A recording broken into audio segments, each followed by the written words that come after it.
So whenever we're talking business, especially new business, you may have a concept or idea. We want to talk about building a sustainable position inside your industry. Sometimes you may have an idea that already exists and you're looking to enter market, or it may be something entirely new, but either way, you put together your plan and your funding, and then you move on to the next steps. And believe it or not, globally, within the first year of business, about 18.4% of businesses fail. And within the first 5 years, nearly 50% of those businesses fail. By 10 years, you see 65.6% of those businesses failing. My first startup even, went that way. I built it up. I ended up in a position where we needed to sell, and I did everything possible to the point where we were even published in textbooks because of the work that we were doing. And the minute that we sold it, the next company was unable to establish because they lost the foundation that we had built, which was the network of people that believed in what we were doing and knew us on a personal level, even though they could have been across the world. We focused on our digital footprint. The minute that stops being engaged, you end up losing your traction. We earned sustainability credentials as far as working with groups that were really important to the target market that we were engaging. So depending on what industry you're looking to target, you're going to want to figure out what your market is looking for, who they trust most, and then what those governing bodies are and how you can possibly work with those governing bodies to really push your brand forward and promote yourself. IP is really important, but this is the thing too, is if you're so worried about protecting your idea or your concept that you're not pushing it out there and your main focus is more on protecting and explaining who you are, then you're going to end up losing a lot of traction. So create your path by doing the actual work and by networking. We see, again, a lot of businesses fail from leadership, lack of uniqueness or value that's explained, having an unprofitable business model, or poor financial management as well. So marketing is a flywheel. When you're thinking about building brand sustainability, you're thinking about creating your value proposition with an emphasis on excelling in your specific area. You don't want to spread out too thin. You want to make sure that whatever product or service that you're offering, that you stay on track with it. A lot of the times too, we've seen big brands that all of a sudden veered into something that they saw maybe a competitor doing, but they did something really well already. There's a reason that they were in that market. And the second that they ended up pulling back part of their funding to focus on a new product, they ended up depleting in sales.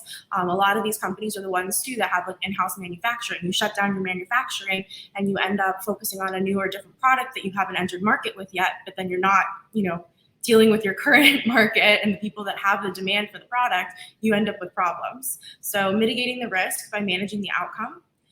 There's a lot of data that's available to you. There's a lot of resources that are available to you. There's a lot of consultancy. So if you make your decisions by knowing as much as possible about your market, you end up entering it with no problem. You want to make sure that you have a measurable KPI and that your KPIs are actually important to the results of your business. You want to make sure that you maintain integrity. There was a couple years ago, especially with outsourcing and manufacturing between countries, we lost a lot of, quality or compliance even too, where in one country something's allowed and in another country something else isn't allowed. And the main purpose of that was profit. It doesn't end well. You end up with a business that maybe lasts for a year or two. You'll make whatever money in that time frame and be profitable. But then slowly, as your consumer base realizes that the product is not what they intended on buying, or it lacks in some area, they're going to go to your competitor. So, try not to cut corners, try to make sure that you're making your decisions too with the best mind of your customers. And then, you're going to end up dominating. Transparency is really important too. Look at the companies that we buy the most from. It's usually the ones that are telling us how it is and what we have in front of us. Communications, target setting and reporting. If you don't know how your business is doing, or you don't have anyone in place that's really looking at where you're spending, you're going to end up with issues in that, in that wheelhouse. This is kind of the process when you start. You end up with the learn phase, which is at this point in your business, product, service, idea. You want to make sure you're able to answer two main questions, and that's the who and the how. So the who is, who's going to buy your product? Why is this important to them? What is it changing for them? Is it, a life-changing thing? Is it another addition to the shelf? How are you doing things different? And then how are you reaching them? Once you have all of those questions answered, then you can kind of build the rest of your plan and begin to analyze. And, no matter what stage you're in, if you end up skipping the analyze step and you're especially repeating this process, you're never going to get anywhere because you don't know what you're executing, or you're executing in the wrong direction. So you want to make sure that you're auditing your target market, and that is still the people that are most, liable to buy your product. You want to make sure that you're able to adapt to change well, and that you know what those changes are as quickly as possible, and you're able to mitigate, loss of traction.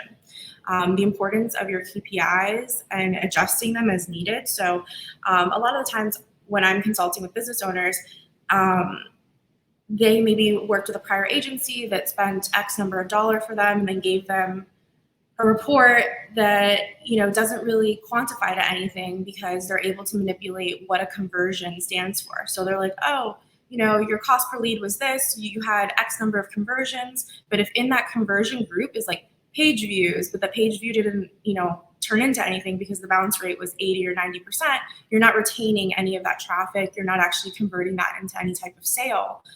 It's pretty much useless. You always want to be collecting people's information and building on that relationship. Same thing too, though, if you're collecting the information, it's just sitting there. You're not reaching out to your network. You're not engaging with them. You're not informing them about, your products and services. You're going to lose traction. You also need to survey them. So the people that are currently, your customers, figure out how you can possibly improve them, improve the products, improve the services that you're offering to them. And then you follow through with the execution. Like, it could be small changes. Like, maybe there's an issue with packaging, or maybe there's a battery fail on, a device or something of some sort.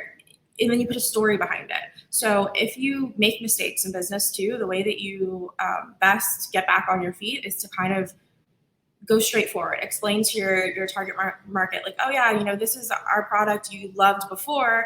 However, we heard you out. This was the problem it was having. We've now fixed this problem. And that's, the adapt to change. And that's how you end up staying sustainable in your market. The final step, entails going back and multiplying your successes, optimizing what you did best during the prior quarter, and then going back through again, making sure that your who hasn't changed, making sure that your how hasn't changed, auditing all over again, and making sure that, you're not missing out on any potential in your market. Really, the best and most critical points that will bring your business to this is operational excellence, customer relations and communications, and then good financial management. Make sure that you know what decisions you're making with what and where, and don't do things necessarily with the stake of the profit in mind, but do it with longevity in mind, because profit will come if you're considering the whole big picture.